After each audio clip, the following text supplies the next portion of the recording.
Bismillahirrahmanirrahim. Alhamdulillahi rabbil alamin wa bihi nasta'in ala umuri dunya waddin. Asyhadu an la ilaha illallah wa asyhadu anna Muhammadan abduhu wa rasuluh. Nabiul Mustafa Muhammadin sallallahu alaihi wasallam. Uhiyyukum bi tahiyyatil Islam, tahiyyatus salam. Tahiyat ahlal jannah. Assalamualaikum warahmatullahi wabarakatuh. Bapak, Ibu, sidang jemaah zuhur yang dimuliakan Allah Subhanahu wa taala.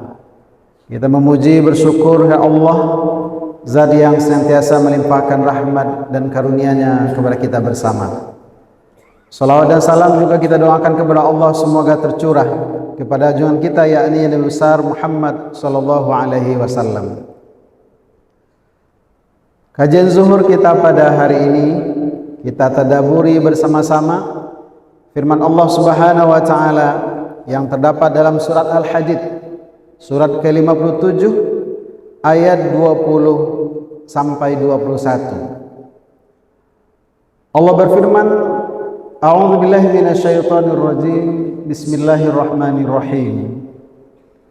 I'lamu annamal hayatud dunya la'ibun wa lahwun wa zinatun wa tafakhurun bainakum wa takathurun fil amwali wal awlad kamathali ghaythin a'jabal kuffara nabatuhu thumma yahiju fatarahu musfarra thumma yakunu hutama wa fil akhirati 'adzabun syadidun wa maghfiratun minallahi wa ridwan wa mal hayatud dunya illa mata'ul ghurur sabiqu ila maghfiratin min rabbikum wa jannatin arduha ka'ardis samai wal ard u'iddat lil ladzina amanu billahi wa rusulihi dzalika fadlullahi yu'tihi man yasha' wallahu dzul fadlil azim. Sidang jemaah zuhur yang dimuliakan Allah Subhanahu wa taala.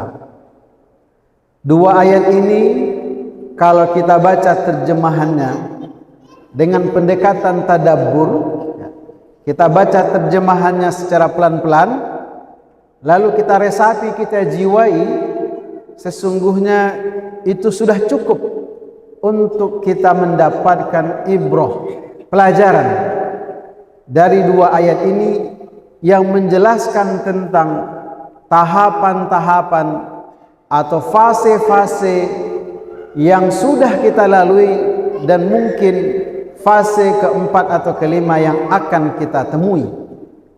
Kenapa?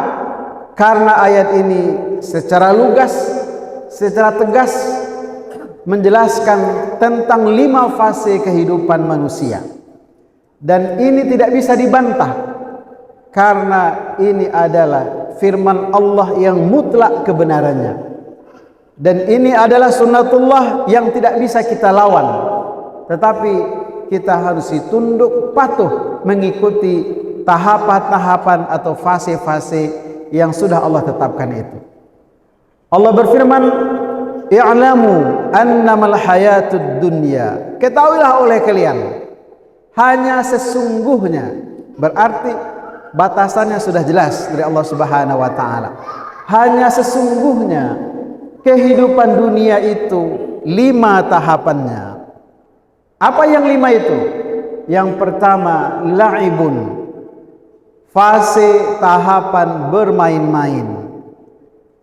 Siapa yang menghadapi atau memasuki fase ini?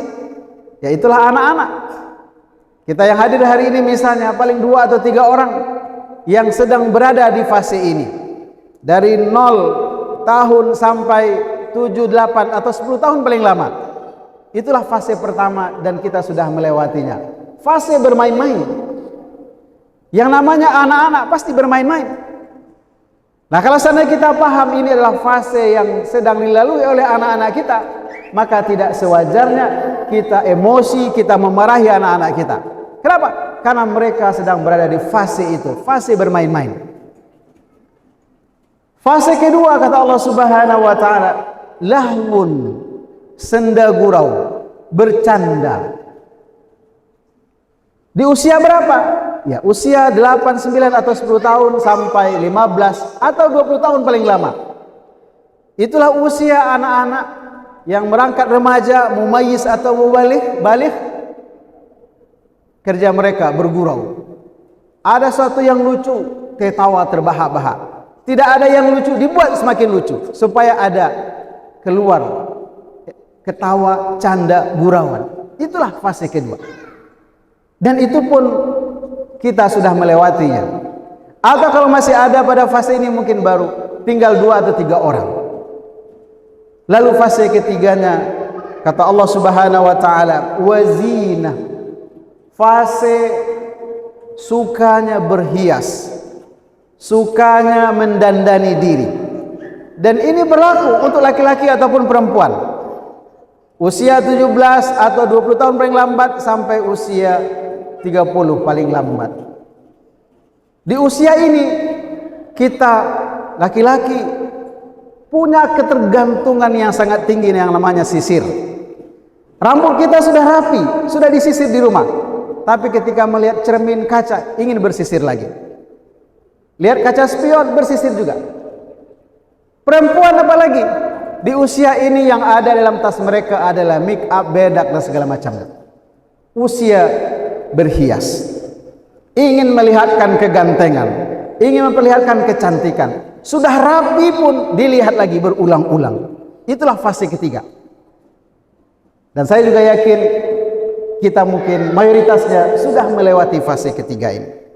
Maka masuklah fase keempat, watafakhum, fase puncak. Fase karir kita sedang di atas. Maka ketika kita sukses sampai di puncak, karir kita sedang di atas, jabatan kita paling tinggi, yang muncul adalah fase membangga-banggakan. Inilah usia 30 atau 35 sampai 40 atau 45 tahun paling lama. Di fase ini kita senang untuk pertemuan alumni alma mater. Kita senang untuk mentraktir orang. Kita senang untuk menceritakan posisi jabatan kita.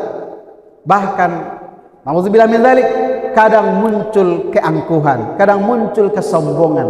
Kenapa? Inilah fase membanggakan. Membangga-banggakan posisi, jabatan, kekayaan dan segala macam. Bapak Ibu hadirin hadirat berbahagia. Tapi fase ini dia juga sesaat. Dia juga akan beralih, akan berubah. Masuk fase keempat. Fase di mana kita hanya bisa bercerita tentang masa lalu, nostalgia. Apa fasenya itu? Wa takasurun fil amwal wal aulad. Ini fase terakhir. Setelah bermain-main, bergurau, berhias, membanggakan, lalu fase terakhir, fase kelima, kita tinggal bernostalgia, menghitung masa lalu, menceritakan masa lalu. Apa yang kita hitung? Jumlah anak, jumlah cucu, jumlah kekayaan, jumlah aset. Berapa lama? Ya, 7, 8, 10 tahun paling lama. Usia berapa? 45 atau 50 tahun paling lambat sampai usia 60 atau 65. Selesai. Inilah 5 fase, 5 tahapan yang sedang dan akan kita lalui. Dan tidak bisa kita lawan, tidak bisa kita bantah. Hukum alamnya seperti itu. Allah takdirkan kita punya umur panjang, mungkin ada tambahan bonus 5 tahun, 10 tahun, 20 tahun. Allah takdirkan kita bisa berumur 100 tahun, itu sudah jarang. Sunnatullahnya seperti umurnya Rasulullah SAW, Nabi Muhammad SAW umurnya 63. Kita lewat dikit 65, lewat dikit 70, 75, 80, 90 tahun, itu sudah susah mencarinya. Sudah jarang orang berusia lebih dari 90 tahun. Artinya inilah tahapan-tahapan, fase-fase yang sedang dan akan kita lalui. Tidak bisa kita lawan. Andai kita tidak percaya, andai kita tidak meyakininya, Allah turunkan perumpamaan. Apa perumpamaannya? seperti kamasali ghaithin a'jabal kuffar, seperti tanah yang kering kerontang lalu Allah takdirkan air hujan turun, yang kering kerontang itu menjadi subur. Allah takdirkan biji-bijian yang ada dalam tanah itu atau dibawa oleh angin tumbuh hijau, berbuah, muda, matang. Setelah dia berbuah, dia matang. Apa yang terjadi? Dua saja, diambil oleh manusia, atau kalau tidak ada manusia yang mengambilnya, maka hewan binatang akan memakannya. Setelah buahnya habis, daun-daunan itu mulai mengering, kuning, lalu mungkin karena angin dia rontok atau ditebang oleh manusia, hilang. Begitulah kehidupan kita. Fatarahu musfarra fayakun hutama. Dulu dia dielu-elukan, dia dibangga-banggakan, bahkan dulu dia membanggakan diri dengan posisi jabatan. Tapi ketika usia sudah menua, sudah pensiun, sudah uzur, mati, meninggal, selesai. Orang ingin menyegerakan penyelenggaraan jenazah kita. Di mana akan dikuburkan? Di mana mayit ini akan segera dikuburkan? Mayit dalam bahasa Arab maknanya sama dengan sampah.